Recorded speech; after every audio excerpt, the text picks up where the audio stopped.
کہ کل اقلیات کا پس منظر کیا ہے۔ 1990-91 کے اندر الاتحاد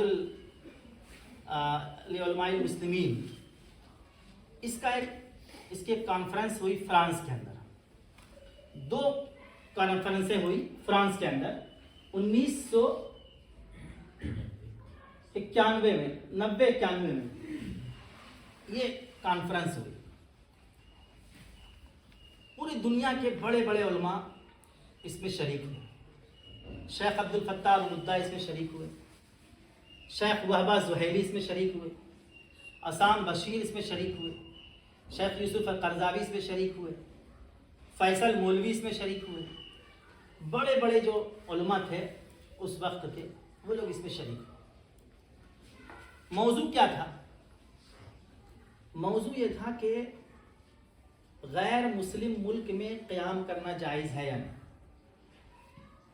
اب آپ سمجھیے کتنا سنگین مسئلہ ہے، آپ کو یہ اپنے اوپر بھی سوچنا پڑ جائے گا کہ غیر مسلم ملک کے اندر قیام کرنا جائز ہے یا نہیں، چونکہ فقہا کی عبارتیں ہیں۔ اب یہی آپ لوگ کو طے کرنا ہوگا کہ ہم کس طرح جو ہے فقہا کی رائے کو لے کر کے اس پہ بالکل جمتے ہیں۔ جب آپ کو پتہ چلے گا کہ ہم کتنے بڑے بڑے فقہا کی رائے کو جو ہے ٹھکرائے ہوئے ہیں۔ غیر مسلم ملک میں قیام کرنا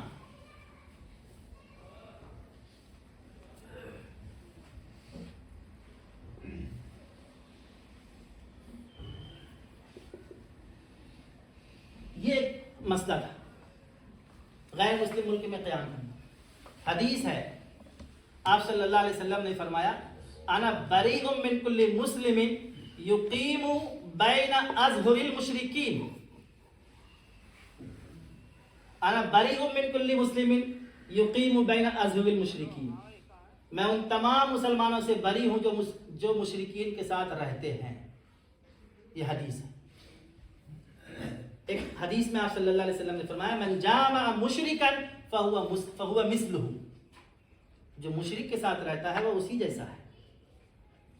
من کسر سواد قوم فہو منہم، جو کسی قوم کے افراد کی طاقت میں اضافہ کرتا ہے وہ اسی میں سے ہے۔ یہ ایک سوال ہے، یہ حدیثیں جو ہے نا اس سوال کے لیے بنیاد بن رہی ہیں کہ ہمارے لیے یہاں رہنا جائز ہے یا نہیں ہے۔ امام ابو حنیفہ رحمۃ اللہ علیہ نے کہا کہ غیر مسلم ملک میں دارالحرم میں آپ نہیں رہ سکتے ہیں، دارالحرم میں آپ رہ نہیں سکتے ہیں، جائز نہیں ہے رہنا۔ امام مالک ایک قدم اور چلے گئے، انہوں نے کہا وہاں تجارت بھی نہیں کر سکتے، آپ تجارت کرنے جائیں گے، غیر مسلموں کے ساتھ آپ رہیں گے تو ان کی چیزوں سے آپ متاثر ہو جائیں گے، ان کی تہذیب سے آپ متاثر ہو جائیں گے، اور متاثر نہیں بھی ہوئے تو آپ اپنے عمل کے اندر کمزور ہو جائیں گے۔ ان کے ساتھ بات کرتے کرتے آپ کی نماز کا ٹائم نکل جائے گا، وہ ایسا ٹائم آپ سے سیٹ کرے گا بات کرنے کے لیے، بزنس کرنے کے لیے، جو آپ کی نماز کا وقت ہوگا۔ امام مالک کہتے ہیں کہ غیر مسلم ملک میں تو تجارت بھی نہیں کر سکتے۔ امام ابو حنیفہ کہتے ہیں وہاں رہ نہیں سکتے۔ ابھی ہم اس پہ آگے آئیں گے۔ یہ ایک سوال تھا۔ دوسرا سوال تھا غیر مسلم ملک کی شہریت لینا جائز ہے کہ نہیں۔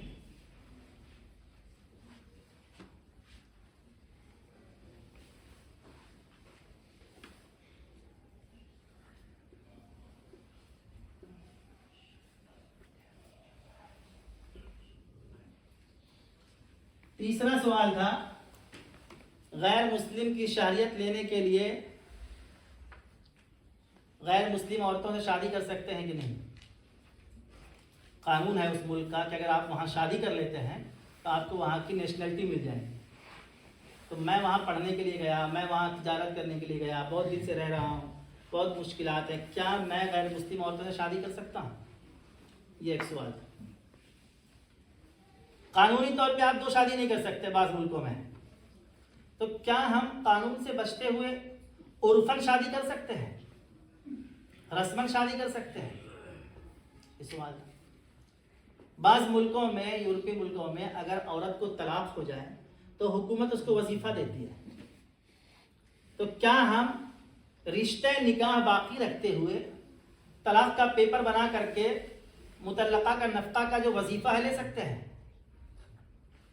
رہیں گے میاں بیوی کی طرح، لیکن شو کریں گے کہ ہم اس کو طلاق ہو گئی ہے، اور اس کے جو مطلقہ کو جو نفقہ ملتا ہے وہ نفقہ ہم لیتے رہیں. یہ سوال. اس طرح کے کئی سارے سوالات آئے. اب میں نے بتلایا کتنے بڑے بڑے لوگ اس میں شریک ہوئے. تو سوالات کی سنگینی کو دیکھ کر کے طے کیا گیا کہ ایک تنظیم بنائی جائے، اور تنظیم بنانے پہ اتفاق ہوا یورپین افتاء کونسل کے نام سے. یہ ایک تنظیم بن گئی. اس تنظیم کا مقصد تھا کہ اقلیتوں کے مسائل کو حل کرنے کی کوشش کریں. اقلیتوں کے مسائل کیا ہیں اور اس کو حل کرنے کا طریقہ کار کیا ہوگا. یہ گویا کہ یورپین افتاء کونسل کی بنیاد پڑ گئی 1991 کے اس اجتماع میں. اس کے بعد یہ طے ہوتا رہا، اس کی کانفرنسیں ہوتی رہی. پھر امریکہ میں 1999 کے اندر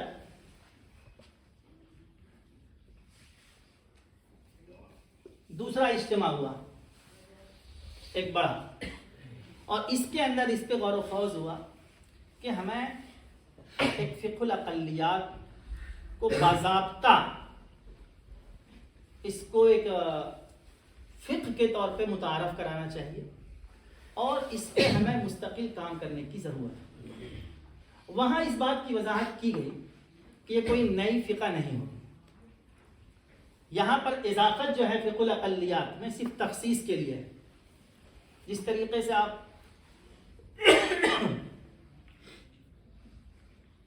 سفر کے مسائل کو ایک جگہ جمع کر کے آپ فقہ السفر طے کر دیتے ہیں، طبی مسائل کو ایک جگہ جمع کرتے ہیں اور اس کے لیے آپ فقہ الطب کا نام رکھ دیتے ہیں. عورتوں کے مسائل کو ایک الگ انداز میں آپ جمع کرتے ہیں، اس کا نام فقہ النساء رکھ دیتے ہیں.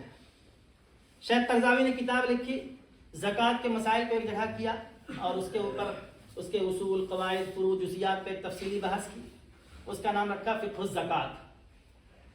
اس طرح یہ کوئی صرف ایک نام تخصیص کے طور پہ ہے، کسی نئی فقہ کی کوئی ایجاد نہیں ہے. کوئی یہ نیا ایسا نہیں ہے کہ اسلامی شریعت سے نکل کر کے ایک نئی فقہ کو وجود میں لایا جا رہا ہے. اس کے جو مصادر ہوں گے وہ وہی ہوں گے جو ہمارے فقہ کے ماخذ ہیں. قرآن اس کا پہلا ماخذ ہوگا، حدیث، اجماع، قیاس اور مصالح مرسلہ، سد ذریعہ. یہ جو ہماری فقہ کے اصول ہیں وہی ہمارے اس کے اصول ہوں گے. اس کے لیے کوئی اس کے بھی یہی ماخذ ہوں گے. کوئی ایسا نہیں ہے کہ اس کے لیے کوئی نیا ماخذ لائے گا، بلکہ اس کے یہی اصول ہوں گے. ہاں، کچھ چیزوں میں آپ کو نئے سرے سے غور کرنے کی ضرورت ہوگی. آپ کو ہم ایک بات بتاتے ہیں. بہت سے لوگوں نے جو ہے جیسے ہمارے ہندوستان میں یہ فقہ الاقلیات وغیرہ کا نام نہیں ہے.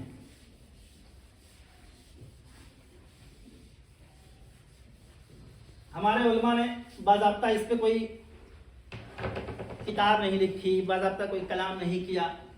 لیکن اس کا یہ مطلب نہیں ہے کہ ہم فقہ الاقلیات ہم جو ان کے اصول ہیں، بنیاد ہیں، اس سے غافل ہیں. ان کی بنیاد میں ایک اہم چیز ہے زمانے کی تبدیلی کی بنیاد پر، حالات کی تبدیلی کی بنیاد پر مسائل کے اندر تبدیلی. گویا کہ اس فقہ الاقلیات کی ایک بڑی اہم اور بنیادی کڑی ہے. یہ زمانے کی، مکان کی تبدیلی سے مسائل کے اندر تبدیلی. یہ کوئی نیا اصول نہیں ہے کہ ہم اس کو ایک نئی اصول لا کر کے اس کو حل کرنے کی کوشش کر رہے ہیں. یہ شروع سے لے کر کے اب تک یہ ایک لازمی اصول مانا گیا ہے.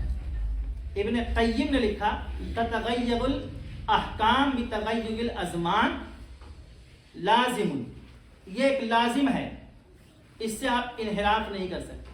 ہر زمانے کے اندر ہم اس میں دیکھتے ہیں کہ تبدیلیاں ہوتی رہی ہیں.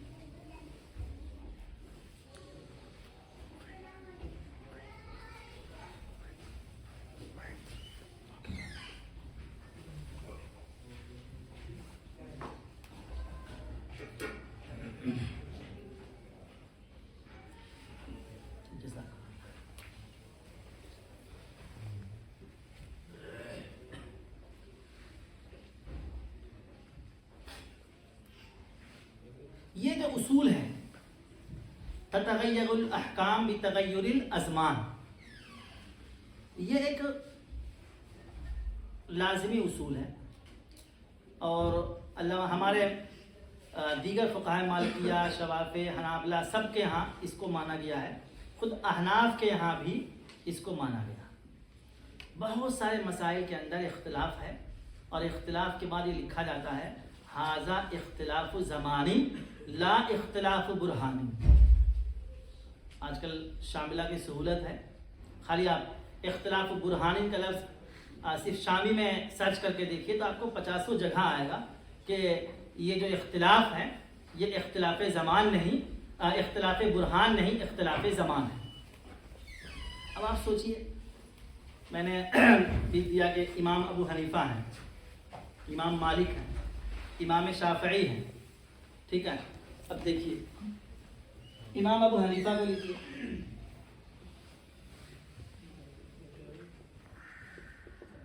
ان کی وفات 150 میں، امام شافعی کی کتنے میں؟ یاد نہیں ہے کسی کو؟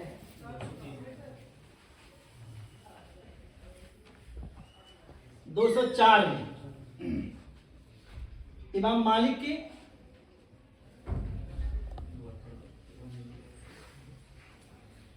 کتنے میں؟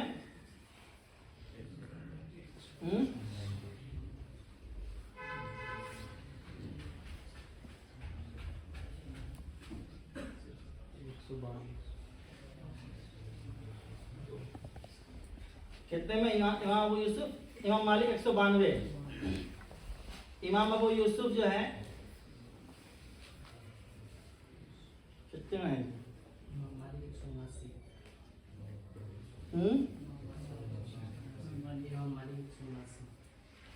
179، امام ابو یوسف 182،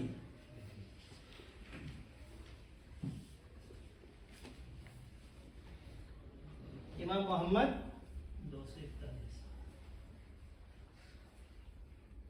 189.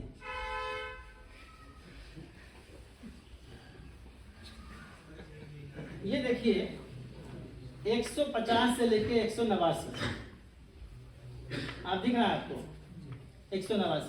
امام شافعی کے سب سے اخیر میں ہوئی ہے 204، یعنی کہ 70 سال کا عرصہ نہیں ہے ان لوگوں کے وفات. 150 سے 204 گویا کہ 54 سال کا فاصلہ ہے. کوئی بہت بڑا زمانہ نہیں بدل رہا، صرف 50 سال، نصف صدی ہے. بے شمار مسائل میں ان کے درمیان اختلاف. اور یہ اختلاف کس لیے ہے؟ زمانہ بدل رہا ہے، حکم بدل رہا ہے، رائے بدل رہے ہیں. عمر ابن عبدالعزیز کتنے بڑے وہ ہیں، خلیفہ راشد کہا جاتا ہے ان کو.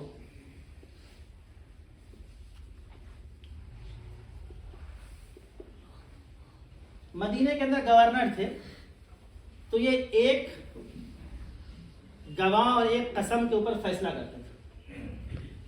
مدینے میں شام گئے، دیکھا یار لوگ جھوٹ بہت بول رہے ہیں، رائے بدل دی، فیصلہ بدل دیا، کہنے 2 گواہ چاہیے. اپنا ہی فیصلہ بدل دیا، تھوڑے دن میں بدل دیا کہ لوگ جھوٹ بہت بول رہے ہیں، فیصلہ بدل دیا. اب آپ دیکھیے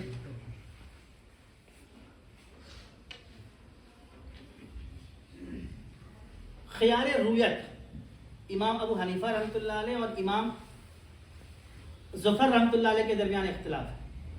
کپڑے کو اوپر سے دیکھنے سے خیار رویت ثابت ہوگا یا کپڑا کھول کر دیکھنے کے بعد خیار رویت ثابت ہوگا. یہ امام ابو حنیفہ رحمۃ اللہ علیہ اور امام ظفر رحمۃ اللہ علیہ میں اختلاف. امام ابو حنیفہ رحمۃ اللہ علیہ کی رائے یہ ہے کہ اوپر سے کپڑے کو دیکھ لینا یہ خیار کو ثابت کر دے گا. امام ظفر رحمۃ اللہ علیہ کہتے ہیں کہ نہیں, کپڑا کھول کے اگر دیکھا ہے تو خیار رویت ثابت ہوگا ورنہ خیار رویت ثابت نہیں ہوگا. کیوں؟ امام صاحب رحمۃ اللہ علیہ کے پاس جو تدین تھا وہ اس تدین کے معیار پہ سوچ رہے تھے کہ بھائی جو کپڑا دکھ رہا ہے وہی تو اندر بھی ہوگا. امام ظفر رحمۃ اللہ علیہ تھوڑا چھوٹے تھے, باہر بھی جاتے ہوں گے ادھر ادھر, تو دیکھتے تھے کہ اوپر کچھ رہتا ہے اندر کچھ رہتا ہے. تو امام ظفر رحمۃ اللہ علیہ نے کہا کہ نہیں, کپڑا اندر کھول کے اگر دیکھا ہے تو خیار رویت ثابت ہوگا ورنہ خیار رویت ثابت نہیں ہوگا. اس مسئلے میں امام ظفر رحمۃ اللہ علیہ کے قول پہ فتویٰ ہے, اور علامہ شامی کہتے ہیں کہ ھذا اختلاف زمانی لا اختلاف برہانی, دلیل کا مسئلہ نہیں ہے, زمانہ بدل گیا اس لیے یہ رائے بدل گئی.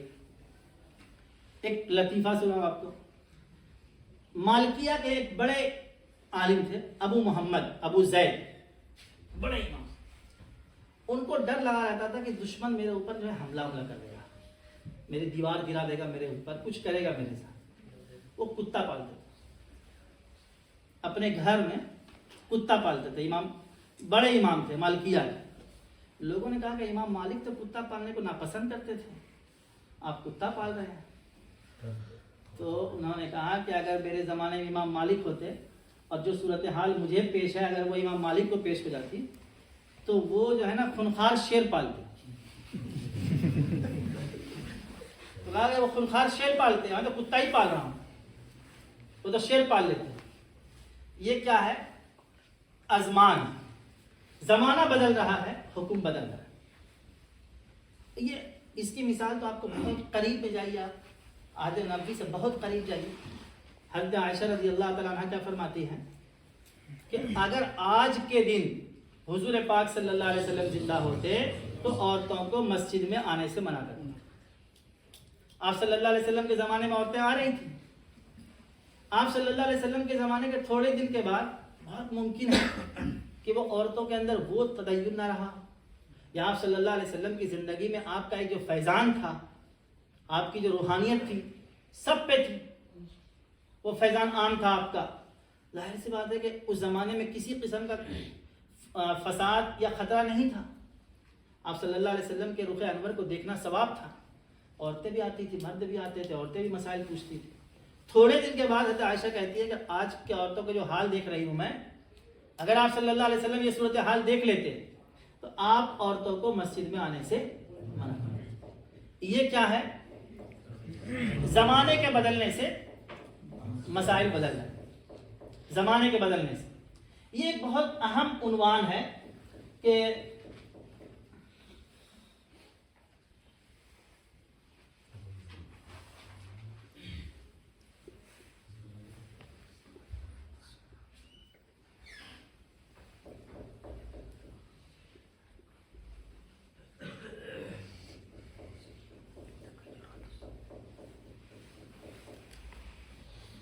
زمانے کے بدلنے سے حکم بدل جاتا ہے, مکان کے بدلنے سے حکم بدل جاتا ہے. اب آپ دیکھیے کہ مسلم اکثریتی ممالک کی جو صورتحال ہے, غیر مسلم اکثریتی ممالک کے وہ صورتحال نہیں. مسلم اکثریتی ممالک جہاں مسلمان زیادہ ہیں, پاور میں ہیں, طاقت میں ہیں, ان کو کسی قسم کا کوئی مسئلہ پیش نہیں آتا ہے شریعت پر عمل کرنے کے تعلق سے. لیکن جہاں مسلمان اقلیت کے اندر ہیں ان کو آئے دن مسئلہ پیش آتا رہتا ہے, ہر تھوڑے دن میں ایک نیا مسئلہ پیش آ جاتا ہے. ان کو یہ مسئلہ پیش آ جا رہا ہے کہ وقف کو بدل سکتے ہیں کہ نہیں بدل سکتے ہیں, اوقاف کی تبدیلی ہو سکتی ہے کہ نہیں ہو سکتی ہے. اب ہمارے یہاں فقہا نے لکھا, بخارا اور سمرقند میں بیٹھ کر کے لکھا, کہیں کوئی مسئلہ نہیں تھا, لکھا نہیں وقف جو ہے ہمارا ابدی ہوتا ہے, اس میں کوئی تبدیلی نہیں ہو سکتی. اب وہ مسئلے کو لے کر کے ہم آج تک اس پہ چل رہے ہیں. سوال یہ ہے کہ آپ کے پاس وہ طاقت ہی نہیں ہے وقف کو باقی رکھنے کے لیے, وہ اسباب آپ کے پاس نہیں ہیں, وہ آپ کے پاس وسائل نہیں ہیں. آپ اگر فقہا کی اس عبارت کو لے کر کے مضبوطی سے بیٹھ جائیں کہ وقف کے اندر کوئی تبدیلی نہیں ہو سکتی, تو گویا آپ یہ کہنے پہ تیار ہیں کہ اس وقف کو آپ مندر بنا دو, مسجد کو آپ مندر بنا دو, گوشالہ بنا دو, خنزیر باندھ دو اس کے اندر, مجھے کوئی فرق نہیں پڑتا ہے, لیکن وقف میں تبدیلی نہیں ہو سکتی. آپ یہی کہنا چاہیں؟ اس لیے کہ پنجاب کے مسلمان چلے گئے, کوئی بسنے کے لیے وہاں نہیں گیا. مسجدیں پنجاب جو ہے, جو آج کا پنجاب یہاں کا ہے, یہ مسلم اکثریتی علاقہ ہے. اکثریت یہاں سے چلے گئی, پنجاب سے اس طرف کے پنجاب میں چلے گئے. ادھر کا پنجاب جو ہے خالستان ہو گیا, سارے مسلمان نکل گئے یہاں سے. 10-10 کلومیٹر پہ کوئی گھر نہیں مسلم یہاں پہ رہ گیا. اب آپ دیکھتے ہیں کہ آپ کے ایک محلے کے اندر 10-20 مساجد ہیں. دیوبند جیسے مسلم محلے کو آپ دیکھیے تو کئی 100 مساجد ہیں. یہی تو آبادی پنجاب میں بھی رہی ہوگی, اور اس بڑی آبادی کا اب کیا کریں گے؟ سب کے سب چلے گئے. وہاں اوقاف کی زمینیں ہوں گی, وہاں قبرستان ہے, وہاں پہ مزارات ہیں, وہاں پہ مسجدیں ہیں, سب چھوڑ کے لوگ چلے گئے. اب آج کے دن ہم لوگ اسی اس پہ ہیں. آج میں بھی اسی میں ہوں, میں بھی وہی فتویٰ دیتا ہوں جو آپ لکھ دیتے ہیں. بات کر رہا ہوں صرف ایک ماحول اور ایک ذہن سازی کے لیے کہ ہمارے تھوڑا سا فکر کے اندر ایک توسع آئے اور ہم سوچیں کہ ہم مطلب یہ ہے کہ اقلیت کے مسائل کیا ہوتے ہیں, اور اکثریت اور اقلیت کے مسائل میں ہم لچک لا سکتے ہیں, ہم یہاں پہ تخفیف کر سکتے ہیں, اس پہ ہم آ رہے ہیں. ہمیں بعض عبارتیں ایسی ملتی ہیں کہ اگر وقف کے مکمل ضائع ہونے کا اندیشہ ہو تو آپ استبدال کر سکتے ہیں. لکھا ہے لوگوں نے استبدال الوقف, یہ 4 شرطوں کے ساتھ جائز ہے. تو اگر یہ بات فقہا نے لکھی ہے کہ استبدال الوقف جو ہے یہ 4 صورتوں میں جائز ہے, تو یہ ہم سمجھتے ہیں کہ ان علاقوں کے اندر جہاں مسلمان آباد نہیں ہیں, اور اندازہ یہ ہے, قیاس یہ ہے کہ ایک طویل زمانے تک وہاں پر مسلمان نہیں آباد ہوں گے, ہم وہاں پر اوقاف کی اس پراپرٹی کو حاصل کرتے, اس کو ہم فروخت کر کے اسی علاقے میں جہاں مسلمان آباد ہیں وہ اوقاف کو آباد کرتے. ایک مسلمانوں کی بہت بڑی ضرورت پوری ہوتی ہے, اور ایک مسجد کے اندر ہم خنزیر بندھا ہوا نہیں دیکھتے. مزار ہے, قبرستان ہے, وہاں پہ ہم خنزیر بندھا ہوا نہیں دیکھتے. اگر ہم اس مسئلے میں تھوڑا سا اقلیت کے مسائل کو سامنے رکھتے تو ہم اس طرح کے فتوے نہیں دیتے. بہت ممکن ہے, ہمارے اکابر کی بزرگوں کی نگاہیں بہت وسیع ہیں, ممکن ہے کسی مصلحت کی بنیاد پر انہوں نے یہ رائے اختیار کی اور اس پر یہ باقی رہے, لیکن ہم یہ سمجھتے ہیں کہ فقہ کے اندر اتنی سی لچک ہے. اور اس بات کو آپ یاد رکھیے کہ فقہ اسلامی جو ہے اس کے اندر اتنی تاوانی ہے کہ یہ ہر زمانے کے مسائل کو حل کرنے کی صلاحیت ہے. اگر ایسا ہو جائے کہ پھر ہمارے مسائل کو حل کرنے کی صلاحیت ہی نہیں رکھتا ہے تو پھر آپ سمجھیے کہ پھر اسلام کو آگے نہیں جانا ہے. اور اگر آپ کا یہ عقیدہ ہے اور یہ تصور ہے کہ اسلام ہمیشہ کے لیے آیا ہے, قیامت تک کے لیے آیا ہے, تو قیامت تک کے لیے فقہ بھی آئی ہے, اور یہ فقہ کے اندر اتنی تاوانی رہے گی, اتنی وسعت رہے گی کہ یہ چلتا رہے گا, اور جو بھی مسائل آئیں گے ہم قرآن اور حدیث کی روشنی میں ان مسائل کو حل کر لیں. یہ ایک اہم بنیاد ہے. اس کو آپ سمجھیے کہ جو حالات اکثریتی ممالک کے ہوتے ہیں, اقلیتی ممالک کے جہاں مسلمان اقلیت میں ہے وہ حالات ان کے نہیں ہیں. اب دیکھیے آپ, تیسیر شریعت کا ایک ضابطہ ہے. آپ صلی اللہ علیہ وسلم نے فرمایا یسروا ولا تعسروا, آسانی پیدا کرو, مشکل پیدا مت کرو, لوگوں کے لیے سہولت پیدا کرو. آپ سب جو ہے افتاء کے طالب علم ہیں اور فقہ و فتاوی سے آپ حضرات کی مناسبت ہے. قواعد الفقہ آپ نے پڑھا ہوگا.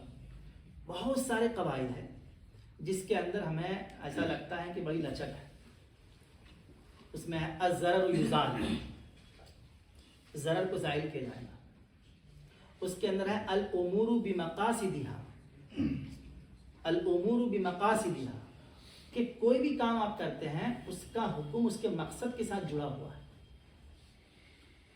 اگر آپ اس چیز کو پیش نظر رکھتے ہیں کہ ہم یہ وقف کو بیچ نہیں رہے ہیں، ہم اس وقف کو آباد کر رہے ہیں، تو ایسی صورت کے اندر وہ وقف بیچنا جائز ہو جائے گا.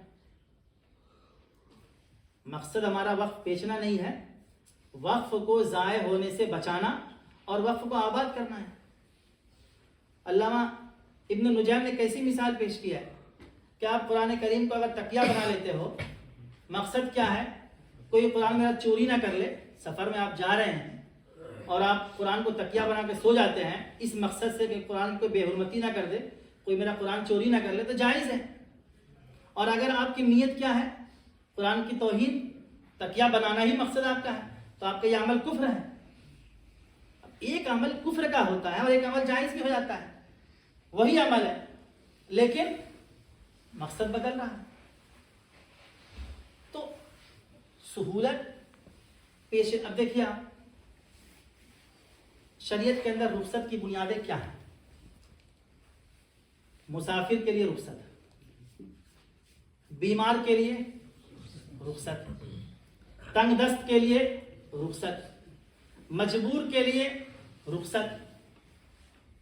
جو مسافر کو رخصت حاصل ہے مقیم کو نہیں ہے، جو مریض کو رخصت حاصل ہے وہ تندرست کو نہیں ہے، جو تنگ دست کو رخصت حاصل ہے خوشحال کو نہیں ہے، جو مجبور کو رخصت حاصل ہے وہ با اختیار کو حاصل نہیں ہے. جہاں مسلمان اقلیت کے اندر ہے، آپ اس میں بہت کی حالت جو ہے مجبور کی ہوگی، بعض کی حالت اس میں تنگ دست کی ہوگی.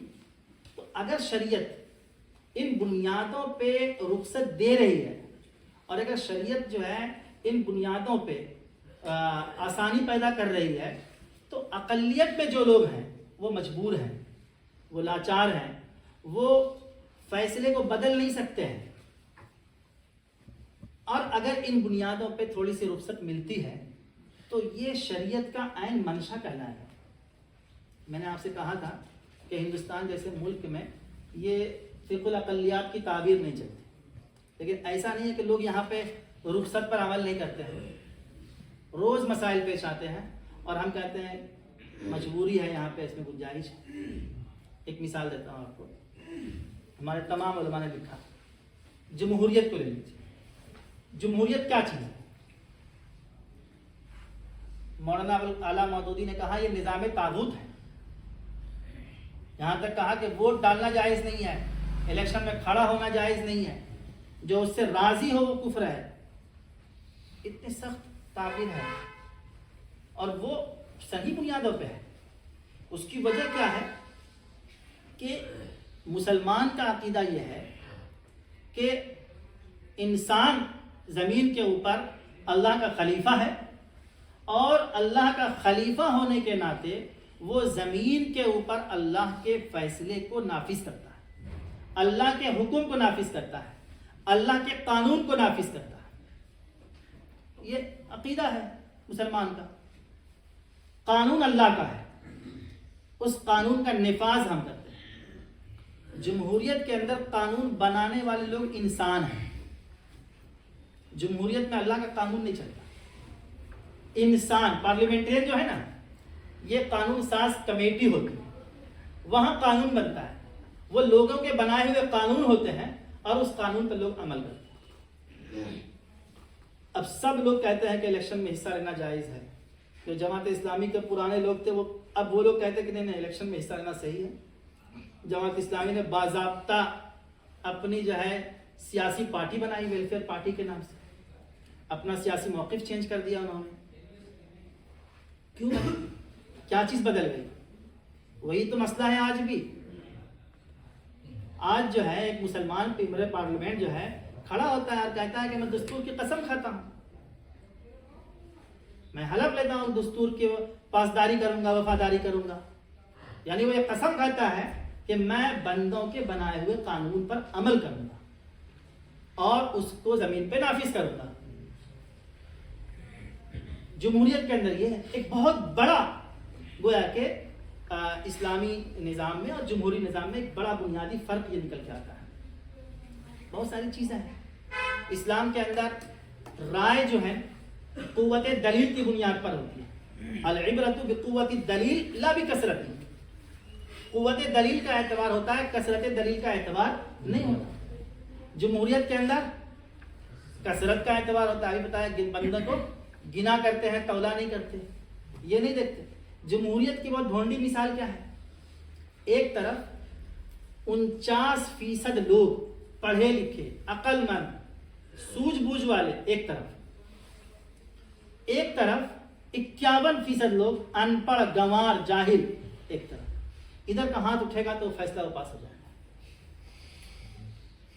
ادھر کے لوگ جو ہائی کوالیفائڈ ہیں، پڑھے لکھے سب وکیل لوگ ادھر ہیں، سب بیٹھے رہ جائیں گے، کوئی بات نہیں چلے گی، وہ پاس ہو جائے گا. اب ہمارے لوگ کیا کہتے ہیں کہ قاعدہ ہے ہمارے قواعد الفقہ میں ہے احون البلیتین کا، کہ 2 مصیبت میں سے جو ہلکی مصیبت ہوتی ہے اس کو لے لیتے ہیں. بھائی جمہوریت نہیں رہے گی تو کیا رہے گا؟ بھائی اس سے اچھا ہے کہ جمہوریت ہے، کچھ ہمارے پاس حقوق ہیں، کچھ ہمارے پاس طاقت ہے، ووٹ کا ادھیکار ہے، بولنے کا حق ہے، لڑنے کا حق ہے، ہمارے حقوق ہیں. تو ہم نے کیا کیا؟ حالات کے بدلنے کی وجہ سے جمہوریت کو اختیار کر لیا. یہی فقہ الاقلیات ہے، یہی فقہ الاقلیات ہے، اسی کا نام فقہ الاقلیات ہے، کوئی نئی چیز نہیں ہے. تو ہم فقہ الاقلیات پہ عمل کرتے ہیں. یہ الگ سی بات ہے کہ ہم اسی نام سے چلتے ہیں یا اس نام سے نہیں چلتے. میں بات کر رہا تھا تیسیر کا. اسی طریقے سے ایک چیز ہے تدریج. دیکھیے جہاں پر مسلمان پہلے سے مسلمان ہے اور مسلم ملک ہے تو وہاں کی صورتحال تو الگ ہے. لیکن جہاں مسلمان اقلیت میں ہے، اور میں نے کہا کہ اقلیت کی مثال آپ صرف ہندوستان کو مت لیجیے، اقلیت میں آپ مغرب کو جائیے، جہاں پہ یہ مسئلہ آ جاتا ہے کہ ہم مسلمان کو غیر مسلم قبرستان میں دفن کر سکتے ہیں کہ نہیں کر سکتے. یہ سوال آپ کے یہاں آتا ہے اس لیے کہ یہاں صرف مسلمانوں ہی کا قبرستان ہوتا ہے، کسی کا اور ہے ہی نہیں. کہیں کہیں عیسائیوں کے قبرستان دکھیں گے، ورنہ تو مسلمانوں ہی کے قبرستان ہیں. لیکن وہاں یہ سوال پیدا ہو جاتا ہے کہ ہم غیر مسلموں کے قبرستان میں دفن کر سکتے ہیں کہ نہیں کر سکتے ہیں. آپ ان کو بھی سامنے رکھیں کہ اس طرح کے صورتحال پیش آ جاتے ہیں. تدریج کا ایک طریقہ ہے، آہستہ آہستہ چلنا، تھوڑا تھوڑا عمل کرنا.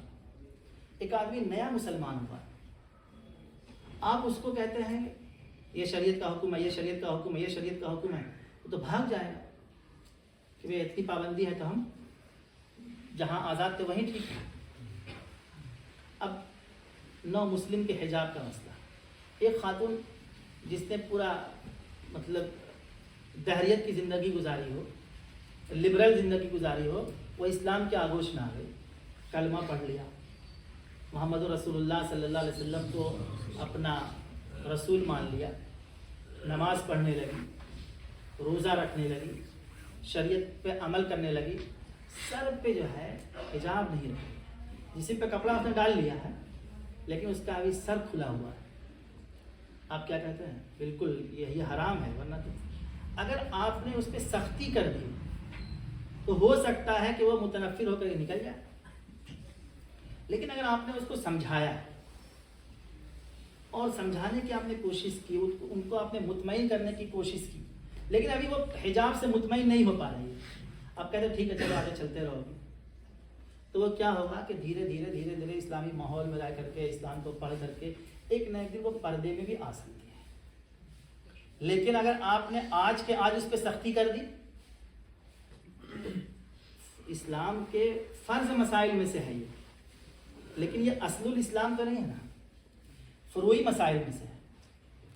اگر آپ نے اس پہ سختی کی اور اس سختی کی بنیاد پہ وہ اصول سے ہی نکل گئی آپ نے کون سی دین کی خدمت کی؟ کون سا آپ نے دانشمندانہ فیصلہ کیا کہ ایک خاتون کو آپ نے فروغ کے نام پہ اصول سے نکال دیا؟ اگر آپ اس پہ چلتے رہتے تھوڑا تھوڑا تھوڑا تھوڑا، آج نہیں مان رہی ہے کل مان سکتی ہے، ابھی وہ اسلام میں آئی ہے. ہم دیکھتے ہیں کہ آپ صلی اللہ علیہ وسلم مؤلفۃ القلوب کو زکوٰۃ دے رہے تھے، مال غنیمت میں سے حصہ دے رہے تھے. جمے تھوڑے دن، جمے گا تو پھر سب کچھ کرے گا. تو ہمیں تو اسلام سے ہدایت ملتی ہے کہ ہم تدریج سے کام کریں.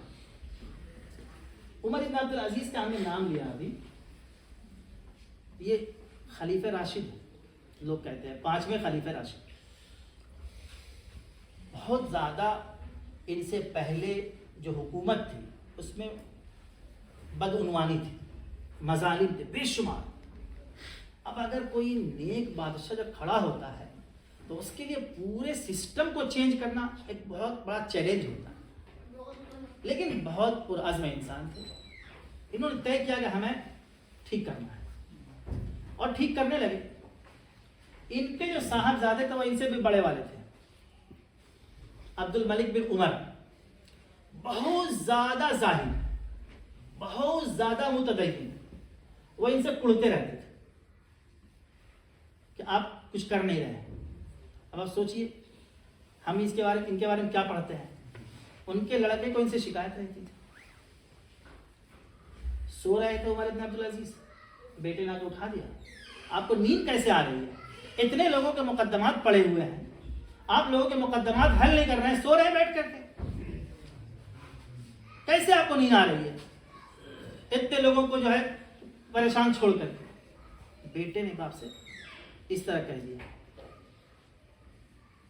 بیٹے نے کہا کہ بھائی میرا جسم میرا معاون ہے، اگر میں اس کا خیال نہیں کروں گا، اپنے معاون کا خیال نہیں کروں گا تو میرا جسم میرا ساتھ نہیں دے گا. اگر میں اس جسم کو آرام نہیں کرنے دوں گا تو یہ میرا ساتھ نہیں دے گا، اور اگر یہ میرا ساتھ نہیں دے گا تو میں جتنا کر رہا ہوں وہ بھی نہیں کر پاؤں گا. عمر بن عبد العزیز نے سمجھایا بیٹے کو کہ بھائی اسلام نے، قرآن نے ایک بار کی کوئی فیصلہ نہیں کیا ہے. عمر عبد العزیز نے 2 بڑی اچھی مثالیں دی. انہوں نے کہا کہ دیکھو اگر ایسا ہی ہوتا تو اللہ تعالیٰ ایک بارگی ہی قرآن نازل کر دیتا، لیکن اللہ تعالیٰ نے ایک بارگی قرآن نازل نہیں کیا ہے، دھیرے دھیرے قرآن نازل کیا. 23 سال میں قرآن نازل ہوا. معلوم ہوا کہ اسلام کا حکم جو ہے تدریج کا ہے. ایک دوسرے موقع پہ جب بیٹے نے باپ سے اس طرح بحث کی تو انہوں نے کہا کہ بیٹا قرآن میں شراب فوراً حرام نہیں ہو گیا تھا، 2 مرتبہ پہلے تنبیہ ہوئی، اس کے بعد جا کے حرام قرار دیا گیا. تو ان کو سمجھایا. یہ ہے تدریج کہ ہم اسلامی شریعت پہ عمل کریں گے، مسلم اقلیت کے اندر دھیرے دھیرے جائیں گے. ایک بارگی ہم چاہیں گے کہ مکمل شریعت پہ ہم عمل کرنے لگ جائیں. ظاہر سی بات ہے کہ مکمل شریعت کرنے کی ہماری صورتحال نہیں ہے، ہمارا ملک اس کا، ہمارے مطلب جس جگہ ہم رہ رہے ہیں یہ اس کا متحمل نہیں ہے. ہمیں بہت ساری چیزوں کے اندر نظر انداز کے اصول پہ چلنا پڑتا ہے، بہت ساری چیزوں پہ ہمیں صبر کرنا پڑتا ہے، بہت سی چیزوں پہ ہمیں متحمل ہونا پڑتا ہے. آپ یہ دیکھیے کہ اسلام کا جو ابتدائی زمانہ ہے، اسلام کے ابتدائی زمانے میں ایک ہی مسجد ہے، مسجد حرام، دوسری کوئی مسجد نہیں ہے. نماز کہاں پڑھ رہے ہیں لوگ؟ گھر کے اندر مسجد بنانا. مسجد البیت کا نام دیا گیا. حضرت ابو بکر کے گھر میں مسجد تھی، مسجد البیت، زور سے پڑھا کرتے تھے، عورتیں بچے سنتے تھے، بہت متاثر ہوتے تھے ان کے قرآن. آپ صلی اللہ علیہ وسلم کے گھر میں مسجد تھی. گویا کہ صحابہ رک کر کے چل رہے ہیں.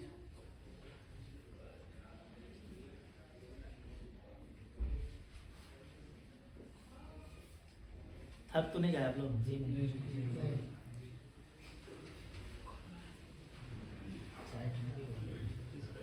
چائے پی لوں کیا؟ آپ کا محنت ضائع ہو جائے گی. یعنی یہی فکر اقلیات ہے کیا؟